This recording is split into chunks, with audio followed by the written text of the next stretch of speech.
नमस्कार मित्रांनो, तुझेच मी गीत गात आहे या मालिकेच्या आजच्या भागात आज आपण बघणार आहोत. मल्हार म्हणत असतो की स्वराजचा ताप तर अजूनच वाढत चाललाय. अरे स्वराज, तू का करतोयस असं बाळा, घे ना औषधं. मल्हार स्वराजला औषध देत असतो, परंतु स्वराज म्हणतो की आई आल्यावर मी घेईल औषध. मल्हार म्हणतो की आम्हा सर्वांना तुझी काळजी वाटते, त्याचं तुला काहीच वाटत नाही का? मोनिका म्हणते की अरे मल्हार, याच्यावर चिडून काय होणार आहे. एकतर तू क्षमा वहिनींना कंप्लेंट मागे घ्यायला लाव, नाहीतर मग मंजुळाची समजूत काढून तिला पुन्हा घरात घेऊन ये, सिंपल. मल्हार तिथून उठून निघून जातो तेव्हा मोनिका म्हणते की खरं सांगितलेलं तर कोणालाच आवडत नाही. स्वराज बाळा, मी तुझ्यासाठी फ्रूट घेऊन येते हां. तर मोनिका मनामध्ये म्हणत असते की क्षमा वहिनी आणि मंजुळा दोघीही हट्टाला पेटल्यात आणि काम मात्र माझंच होतंय. आता लवकर स्वराजसुद्धा जाईल हे पण दिसतंय. Monica, you are too good. Monica तिथून निघून गेल्यावर निरंजन मामा स्वराजला सांगत असतो की स्वरा, तू मोनिका मॅडमचं कधीपासून ऐकायला लागली. हे बघ बाळा, तुला माणसं ओळखता येत नाही आणि तू काय एवढी हट्टाला पेटली आहेस. तेव्हा स्वराज म्हणतो की निरंजन मामा, मी तुला आधीही सांगितलं होतं की मी औषध घेणार नाही म्हणून. तर क्षमा आणि आई देखील तिथे आलेले असतात. माफ करा मित्रांनो, पण जर तुम्ही चॅनलवर नवीन असाल किंवा अजूनही चॅनलला जर सबस्क्राईब केलं नसेल तर प्लीज सबस्क्राईब करा आणि बेल आयकॉनवरही क्लिक करा. स्टार प्रवाहावरील सर्व मालिका तुम्हाला आमच्या चॅनलवर बघायला मिळतील. धन्यवाद. क्षमा म्हणते की स्वरा, तू जेव्हापासून घरात आली होती तेव्हापासून मोनिका बघते ना तू कशी वागते तुझ्यासोबत. स्वराज म्हणतो की तुम्ही सुद्धा चांगलेच वागत होतात ना माझ्याशी, तरीसुद्धा माझ्या मंजुळा आईला आणण्यासाठी कोणीच काही केलं नाही. मावशी आई, मी तुला म्हणाले होते ना की पोलीस काकांना नको सांगू आणि त्यांना नको सांगू की मंजुळा आईला घेऊन जायला, आणि तरीसुद्धा तू त्यांना बोलवलं आणि सांगितलं त्यांना की माझ्या आईला घेऊन जा म्हणून. आणि मी मुलगा नसून मुलगी आहे. मल्हार गुरुजी माझे बाबा आहेत, हे सर्व तुम्हाला माहिती आहे, पण तरीसुद्धा कोणीच सांगत नाही त्यांना की मी त्यांची मुलगी आहे म्हणून. तेव्हा क्षमा म्हणते की बाळा, तू अशा सगळ्या गोष्टींची सरभिसळ नको करूस. स्वराज म्हणतो की मला काहीही माहीत नाही आहे मावशी आई. मनुका काकू लपवत तरी नाही तुमच्यासारखी आणि लपवायला सांगत सुद्धा नाही, त्यामुळे आता मी सगळं तिचंच ऐकणार आहे. तर इकडे मल्हार विचार करत बसलेला असतो. तो विचार करत असतो की आता काय करावं काहीच सांगता येत नाही.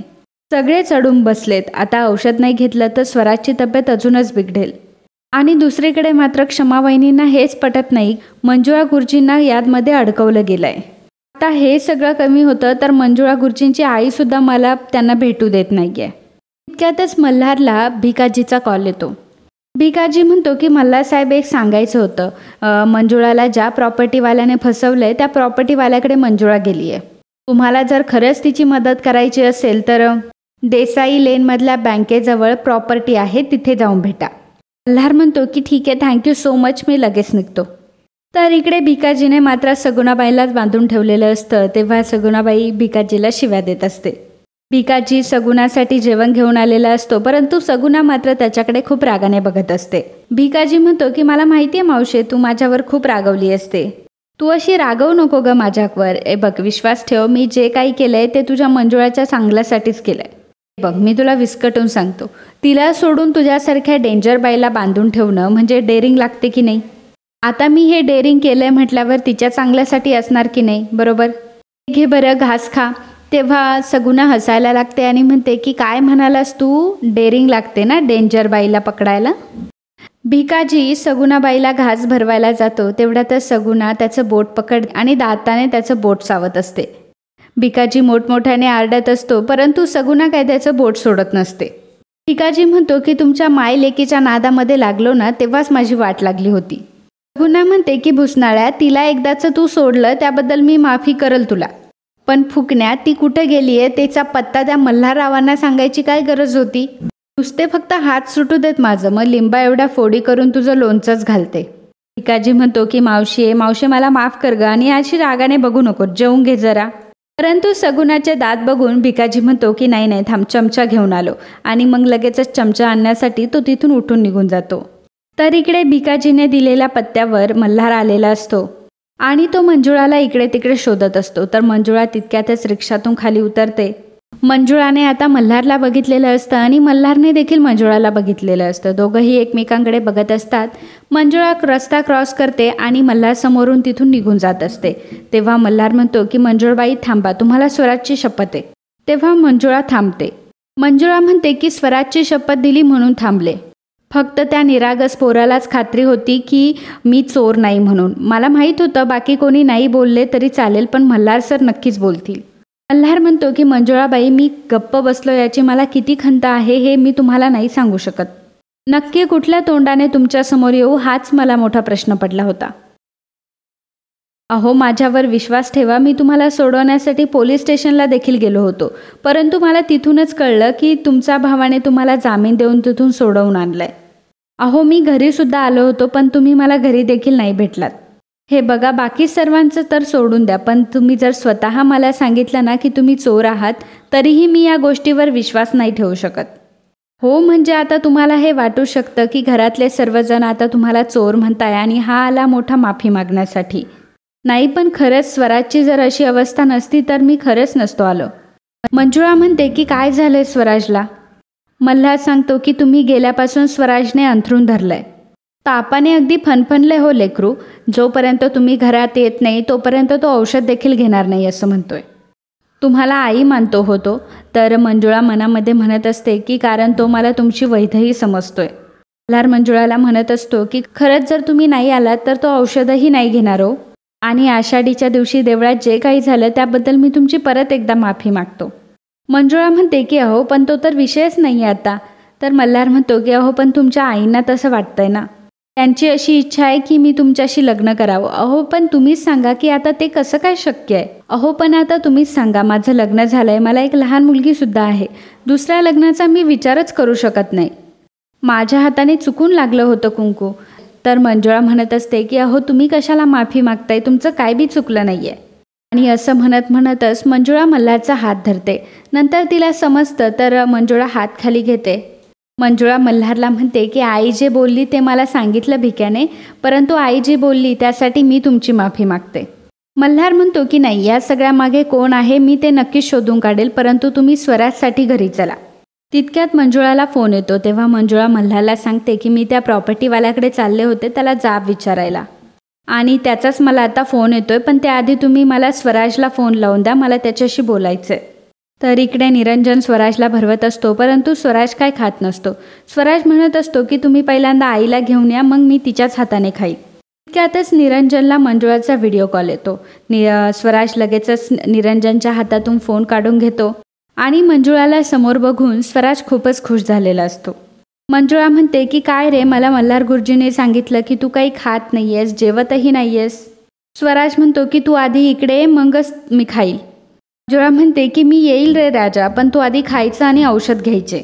स्वराज म्हणत असतो की आई, जोपर्यंत तू येत नाही ना तोपर्यंत मी काहीच खाणार नाही. मंजुळा म्हणत असते की तुझा माझ्यावर विश्वास आहे ना, मी येणार म्हणजे नक्की येणार. आणि मग निरंजन प्लेट समोर करतो तर स्वराज त्यातला एक घास खातो आणि ते बघून मल्हारला आणि मंजुळालाही आनंद होतो. मल्हार म्हणतो की मंजुळाबाई चोर नाही आहेत, याचे सगळे पुरावे मी शोधतोय आणि तुला आता लवकर बरं व्हायचं आहे. स्वराज मनामध्ये विचार करत असतो की माझे आई आणि बाबा एकत्र आलेत आता. तर मंजुळा म्हणत असते की आम्ही दोघं एकत्र आहोत हे कोणालाही सांगायचं नाही, येतेच मी घरी लवकर, असं म्हणून मंजुळा फोन ठेवते. तर स्वराजसुद्धा आता जेवण करत असतो. निरंजन रडत असतो आणि मनामध्ये म्हणत असतो की स्वरा तर तिच्या बाबांना शोधायला इथे आली होती, परंतु आता तिला तिची आई पण भेटेल असंच वाटते मला. वैदेही, तुझं लक्ष आहे बरं का तुझ्या स्वराजवर. तर इकडे मंजुळा त्या डीलरला सांगत असते की माझ्या विरोधात जी तू जबानी दिली ती तू आता कोर्टामध्ये जाऊन बदलायचीस आणि त्याची ही किंमत. तर असं म्हणून ती पैंजण त्याच्याकडे देते. तर तो डीलर म्हणतो की बदलायची म्हणजे? मंजुळा म्हणते की हे बघ, तुझ्यामध्ये आणि माझ्यामध्ये प्रॉपर्टीचं काहीही बोलणं झालेलं नाही, ही गोष्ट तुला देखील माहिती आहे. तर तो डीलर म्हणतो की जर किंमतच करायची असेल तर आपण वेगळं डील करूयात ना. मंजुळा विचारते की म्हणजे? असं म्हटल्यानंतरच डीलर एका माणसाला तिथे बोलवतो. तर तो माणूस तिथे येतो आणि म्हणतो की अच्छा ये हे मंजुळा. आणि तो माणूस मंजुळावर जबरदस्ती करायला लागतो. तर तो डीलर म्हणतो की मंजुळा तू काय म्हणत होतीस? जबानी बदलायची आहे ना. आम्ही बदलवतो की जबानी, परंतु तुला देखील आमच्यासाठी काहीतरी करायला हवं. तर तो माणूस मंजुळावर जबरदस्ती करत असतो आणि मंजुळा देखील त्याच्या तावडीतून सुटण्याचा पूर्ण प्रयत्न करत असते. तितक्यातच मल्हार येतो आणि त्या माणसाला मंजुळापासून दूर करतो आणि त्याला म्हणतो की तुझी हिंमत कशी झाली की यांना हात लावायची. मल्हार त्या माणसाला खूप मारत असतो, परंतु एक वेळ अशी येते की तो माणूस मल्हारला मारतो, त्यामुळे मल्हारच्या ओठातून रक्त येत असतं. आणि मग मल्हारला राग येतो आणि तो पुन्हा त्या माणसाला मारायला सुरुवात करतो. तर त्या डीलरने मंजुळाला पकडलेला असतो आणि तो डीलर मल्हारला म्हणत असतो की अहो साहेब, ह्या बाईसाठी तुम्ही आम्हाला का मारताय? मल्हार म्हणतो की माझ्या वैदेहीला हात लावायची हिंमत कशी झाली तुमची? आता मी बघाच तुम्हाला काय करतो ते. मल्हारने मंजुळाला वैदेही बोललेलं असतं. ही गोष्ट ऐकल्यावर मंजुळा देखील मल्हारकडे बघत असते आणि आता मल्हार देखील खूप चिडलेला असतो आणि तो पुन्हा त्या गुंडांना मारत असतो. तर तो माणूस तिथून पळून गेलेला असतो आणि मल्हार आता डीलरकडे येतो. तो डीलरला देखील मारत असतो आणि तो त्या डीलरला म्हणत असतो की तू माझ्या वैदेहीला बदनाम करण्याचा प्रयत्न केलास ना, आणि म्हणून तिला पोलिसांमध्ये जावं लागलं. पोलिसांनी तिला अटक केली. आता मी तुला नाही सोडणार. आणि मल्हार त्याला खूप मारत असतो. तर तो अगदी गयावया करत असतो. परंतु मल्हारचा राग हा इतका शिगेला पोचलेला असतो की जवळच पडलेली टाकी उचलून तो त्यांच्या अंगावर घालणार असतो आणि तेवढ्यातच मंजुळा त्यांना थांबवते. डीलर अगदी मल्हारकडे गयावया करत असतो. तर मंजुळा म्हणते की अहो मल्हार साहेब मरतील ते, त्यांची अवस्था तर बघा काय झाली आहे. अहो तुम्ही जरा शुद्धीवर या. तेव्हा मल्हार त्याच्या हातात असलेली ती टाकी बाजूला फेकतो आणि त्या डीलरला उचलतो आणि विचारतो की मला सांग की ह्या सगळ्यामागे कोण आहे? पोलिसांमध्ये खोटी जबानी द्यायला तुला कोणी सांगितलं? सांग मला लवकर.